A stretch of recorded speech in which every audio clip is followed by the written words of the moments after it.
ഇപ്പോൾ പറയും, ഈ രണ്ടുപേരിൽ നിങ്ങളെ കുത്തിയത് ആരാണ്?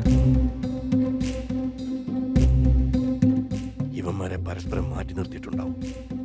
ഇവനാണ് സാർ. മുമ്പ് പറഞ്ഞത് ഇയാളാണെന്നല്ലേ? എന്ത്? ഇവന്മാരെ മാറ്റിയില്ലേ? മാറ്റിയിട്ടില്ല. ഇവന്മാരെ രണ്ടുപേരെയും തൂക്കിക്കൊല്ല്. മനുഷ്യന് സമാധാനം കിട്ടട്ടെ. രണ്ടുപേരും തൂക്കിക്കൊല്ല്. സൈലന്റ്. ഒരു ഉത്തരവാദിത്വമുള്ള പദവി വഹിക്കുന്ന നിങ്ങൾ ഇങ്ങനെ ബിഹേവ് ചെയ്യാൻ പാടില്ല. 100 കുറ്റവാളികൾ രക്ഷപ്പെടാൻ സാഹചര്യം ഉണ്ടായാലും ഒരു നിരപരാധി പോലും ശിക്ഷിക്കപ്പെടരുത്. ഇനി ഈ കേസ് കോഞ്ഞാട്ടയാ, കോഞ്ഞാട്ട. രണ്ടുപേരിൽ കുറ്റവാളി ആരാണെന്ന് തെളിയിക്കാൻ പ്രോസിക്യൂഷന് കഴിഞ്ഞിട്ടില്ല. ആയതിനാൽ ഇവരെ ഫാമിലിയോടൊപ്പവും ഫ്രണ്ട്സിനോടൊപ്പവും ഹൗസ് അറസ്റ്റ് ചെയ്ത് യഥാർത്ഥ സിദ്ധാർത്ഥ് നായിക് ആരാണെന്ന് കണ്ടുപിടിച്ച് കോടതി മുമ്പാകെ ഹാജരാക്കണമെന്ന് CBIയോട് ഈ കോടതി ഉത്തരവിടുന്നു. അതിന് 10 ദിവസം അനുവദിക്കും.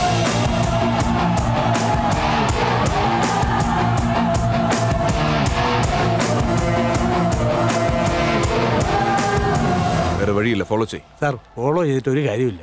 രണ്ടും കൽപ്പിച്ചിറങ്ങിയവന് ബുദ്ധി കൂടി ഉണ്ടെങ്കിൽ CBIക്കൊന്നും ഒന്നും ചെയ്യാൻ കഴിയില്ല. പുകഴ്ത്തിക്കൊണ്ട് നിൽക്കാതെ പറഞ്ഞത് ചെയ്യ്. ഗോ. ഗോയിങ്. എന്റെ സിദ്ധുവിന് ജീവിതം തിരിച്ചു തന്നു.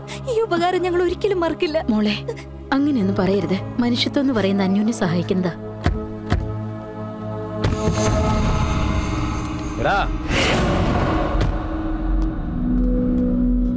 എന്താടാ, നീ രക്ഷപ്പെട്ടെന്ന് കരുതി സന്തോഷിക്കുകയാണോ?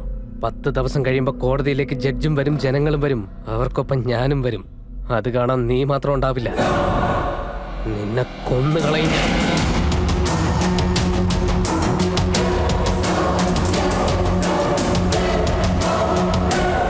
റാവത്തിനെ ഭീഷണിപ്പെടുത്തുന്ന അവനായിരിക്കും നായക്. അല്ല, ഞാനാ. നീ ആണെങ്കിൽ പിന്നെ അവനെന്തിനാ ഭീഷണിപ്പെടുത്തുന്നത്? എന്നാ പിന്നെ അവനായിരിക്കും നായക്. അപ്പോ അത് നിങ്ങളുടെ മരുമാനാ? ഇത്രയും വലിയ CBI ആയ നിങ്ങൾക്ക് പറ്റാത്തപ്പോ ഈ പാവം ഞാനെങ്ങനെ കണ്ടുപിടിക്കും? എന്റെ അമ്മോ, എന്തായാലും ഇന്നൊരു പോയിന്റ് പൊട്ടിച്ചേ പറ്റൂ. ട്രിപ്പ് ഭായി, വെറുതെ BP കൂട്ടണ്ട. ജീവിതത്തിൽ ആരോട് വേണമെങ്കിലും മത്സരിക്കാം, പക്ഷെ വിധിയോട് മാത്രം മത്സരിക്കരുത്. ഒരുത്തനെ തല്ലിക്കൊന്ന് വെള്ളത്തിലിട്ടപ്പോ അവൻ 2 ആയിട്ട് തിരിച്ചു വന്നു. ഭായി, ഞാൻ പറയുന്ന കേക്ക്. പോലീസ് സ്റ്റേഷനിലേക്ക് ചെന്ന് എനിക്കും നായകനും തമ്മിൽ യാതൊരു ബന്ധവുമില്ല. എന്റെ പേര് റാവത്തെന്നേയല്ല, എന്റെ നാട് കൽക്കത്തയല്ല, ഞാൻ ഇന്ത്യക്കാരനെയല്ല, ഞാൻ സ്കോട്ട്ലൻഡുകാരനാ എന്ന് പറഞ്ഞ് കേസും പിൻവലിച്ചോണ്ട് ഏതെങ്കിലും ഒരു മൂലയ്ക്ക് പോയി ഒളിച്ചിരിക്കുന്ന ബെറ്റർ ബെറ്റർ ബെറ്റർ. അതിനൊന്നും ആവശ്യമില്ല. നമുക്ക് കേസ് വാദിച്ച് ആ നായകനെ കൊണ്ട് ഞാനാണ് യഥാർത്ഥ നായകനെ സമ്മതിപ്പിക്കാം. വേണ്ട. എടാ, ഹൈദരാബാദിൽ പോയി ആ ചെറിയുമായിട്ട് ബന്ധമുള്ള ആരെങ്കിലും പൊക്കിക്കൊണ്ടുപോ. അവനെ വെച്ച് വില പറഞ്ഞ് ഞാൻ സമ്മതിപ്പിച്ചോളാം.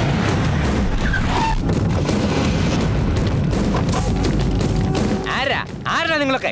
ഇവിടുത്തെ പെണ്ണും ചെറിയായിട്ട് പ്രേമത്തിലായിരുന്നു. അതിനെന്താ? അതുകൊണ്ടാ എല്ലാരും കൂട്ടി കൽക്കത്തക്ക് ചെല്ലാൻ റാവത്ത് ഭായ് ഞങ്ങൾ ഇങ്ങോട്ട് അയച്ചത്. ഇവരുടെ പ്രേമം അങ്ങ് കൽക്കത്ത വരെ എത്തിയോടാ. അല്ല, ആരാടാ ഈ റാവത്ത് ഭായ്? ഡീറ്റെയിൽസ് അറിയണോ? വന്ന് വണ്ടി കയറ്. എന്താടാ എടാ പോടാ വാടാന്നൊക്കെ പറഞ്ഞാണ് വരട്ടാൻ നോക്കുന്നത്? ഞങ്ങളും റൗഡികൾ തന്നെ. കൊല്ലും കൊലൊക്കെ കുറെ നടത്തിയതാ. വെടി നിർത്ത. നിന്റെ വായി നടക്കാൻ തോക്കിനോടാ കളി. भैया नाई भाई का आदमी आया।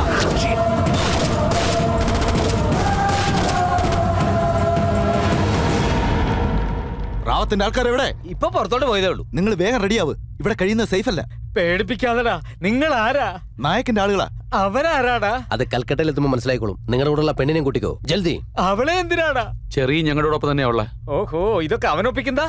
എടി മോളെ, കൽക്കത്തയിലേക്ക് കെട്ടിയെടുക്കണമെന്ന് വേഗം റെഡിയാവോ? ഇപ്പൊ വരാം. ലിപ്സ്റ്റിക് ഒന്നിട്ടോട്ടെ. ഇനി ലിപ്സ്റ്റിക്കിന് കുറവേ ഉള്ളൂ. പ്രാണവേദന ഇവിടെ അമ്മയ്ക്ക്, മകൾക്കാണെങ്കിൽ അവിടെ വീണവായി. സഹിക്കുന്നതിന്റെ മാക്സിമം. പെണ്ണിന് ഇത്ര അഹങ്കാരം പാടില്ല.